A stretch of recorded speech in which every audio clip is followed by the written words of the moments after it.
alaihissalam ketika perjalanan sampai ke Sidratul Muntaha, yang mana dinamakan muntaha sebab itu adalah akhir limit daripada seseorang makhluk untuk naik ke atas, maka dibilang muntaha, akhir penghabisan. Malaikat Jibril pun berhenti di situ. Maka Nabi Muhammad melangkah menoleh kepada Jibril. Jibril tidak bergerak, hadirin. Lalu berkata kepada malaikat Jibril, ya Jibril, aha huna yatruku khalil khalilah.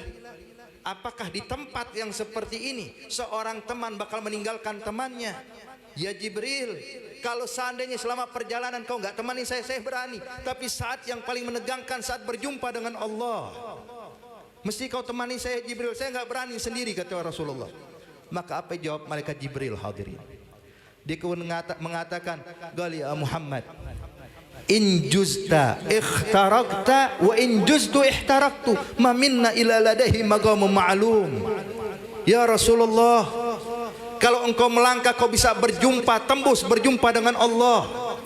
Tapi kalau saya melangkah satu langkah saja ya Rasulullah, saya bakal terbakar dengan cahaya Allah. Kita punya kedudukan yang berbeda. Sekarang aku akui engkau lebih unggul dariku ya Rasulullah. So, lihat hadirin, di sini proses perjalanan Isra Mi'raj seakan-akan Allah pengen tunjukkan bahkan kepada Jibril.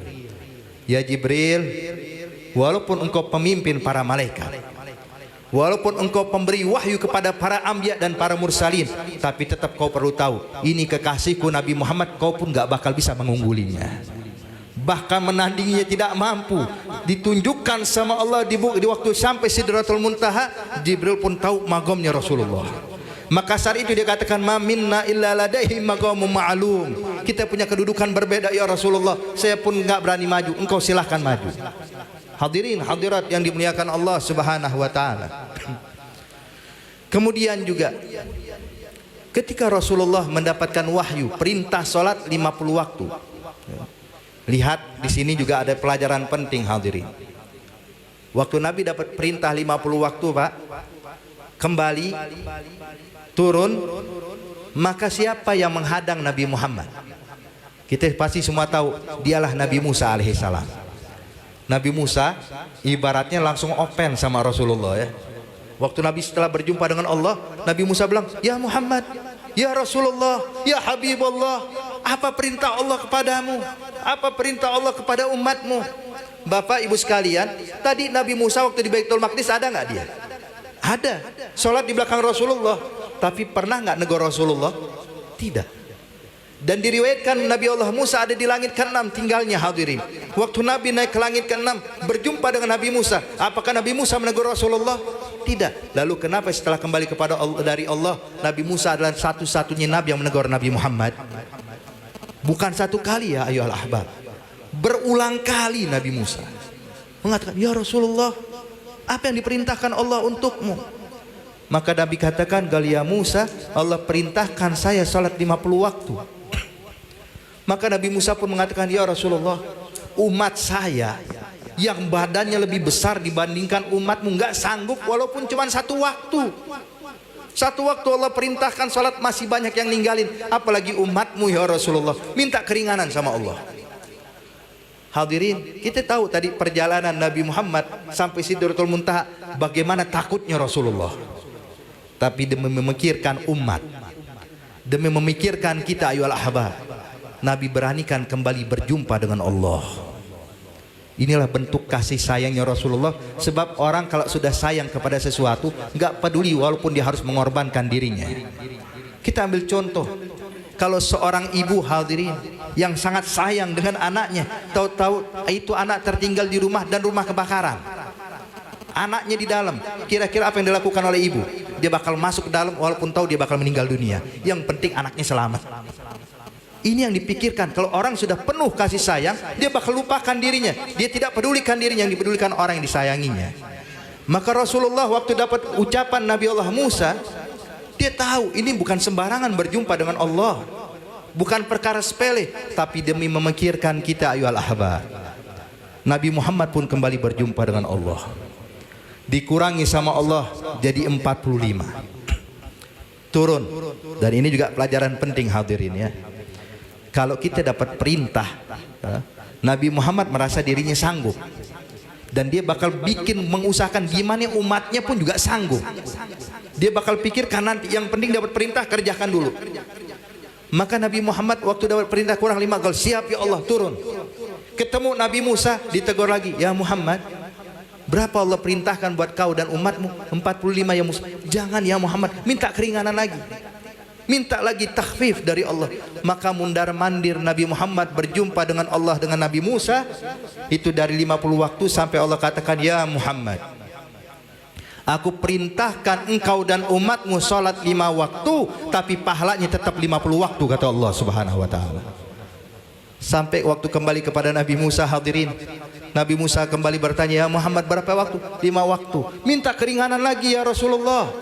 Maka Nabi pun mengatakan, ya Musa, laqad istahaitu min Rabbi. Cukup ya Musa, anu udah malu, minta terus sama Allah. Turun. Bapak, ibu sekalian, ini kita sholat jadi 5 waktu, ini juga berkat Nabi Musa.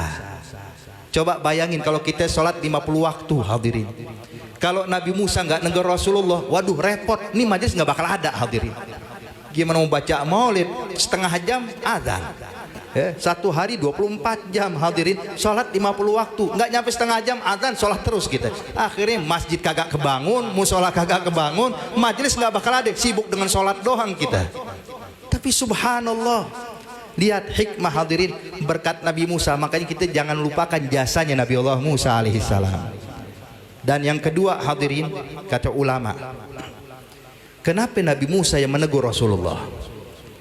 Sebab bapak ibu sekalian, Nabi Musa ini sewaktu hidup di dalam dunia pengen sekali berjumpa dengan Allah, cuman nggak kesampaian, nggak dapat bisa melihat Allah.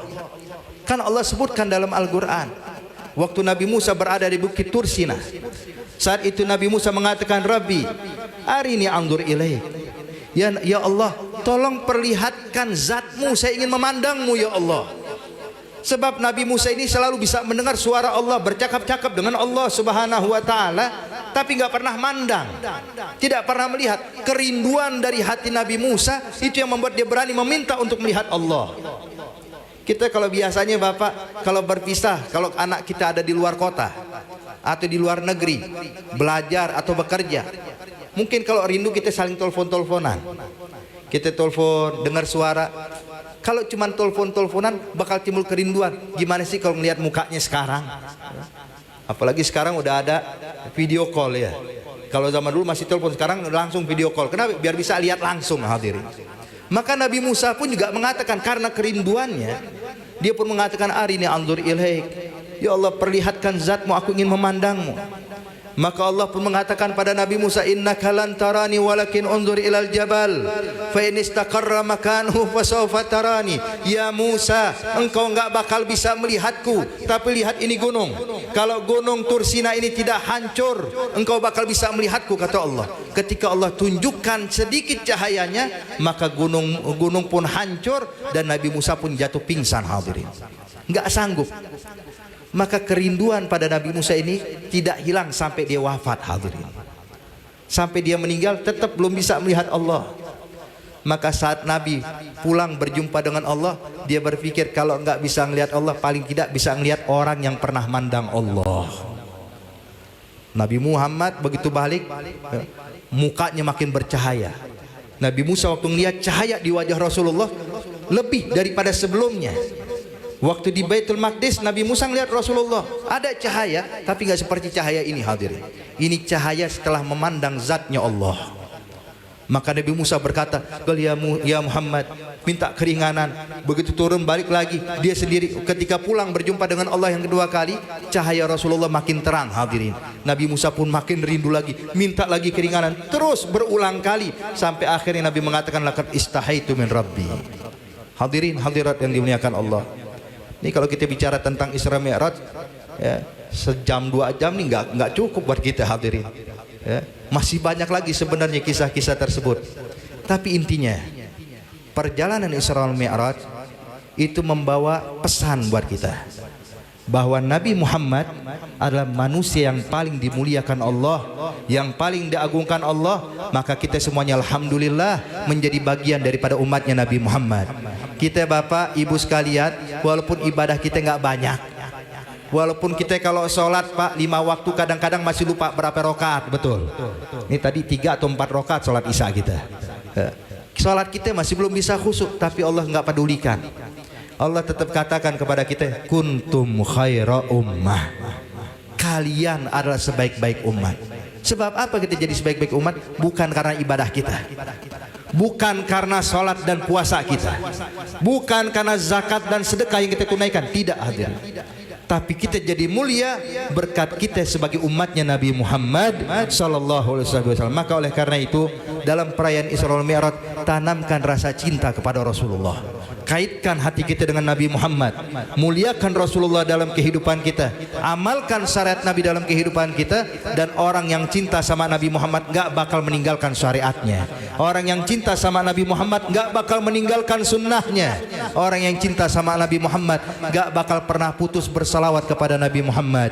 Insya Allah berkat kecintaan kita kepada Rasulullah, berkat perkumpulan kita di malam hari ini menunjukkan kerinduan kita kepada Rasulullah, Nabi pun gak bakal melupakan kita nanti di barzah dan di akhirat. Nabi bakal mencari wajah kita satu demi satu untuk mendapatkan syafaat Nabi Muhammad, untuk diselamatkan dari azab api neraka Allah, dimasukkan ke dalam surga Allah bersama para anbiya dan para mursalin.